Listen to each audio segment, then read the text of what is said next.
রাসূল সাল্লাল্লাহু আলাইহি ওয়াসাল্লাম বলেছেন, সর্বোত্তম নামাজ ফরজ নামাজের পরে হলো রাতের নামাজ তথা তাহাজ্জুদ। সহিহ মুসলিম হাদিস নং 1163।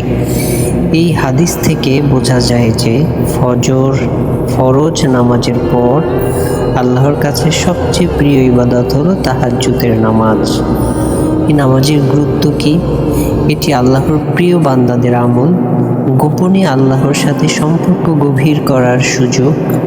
দোয়া কবুলের বিশেষ সময় হলো রাতের শেষ তৃতীয় অংশ। কোরআনে আল্লাহ তাআলা বলেন, আর রাতের কিছু অংশে তাহাজ্জুদ পড়ো, এটা তোমার জন্য অতিরিক্ত ইবাদত। সম্ভবত তোমার প্রতিপালক তোমাকে প্রশংসনীয় অবস্থানে প্রতিষ্ঠিত করবেন। সূরা ইসরা 17-79।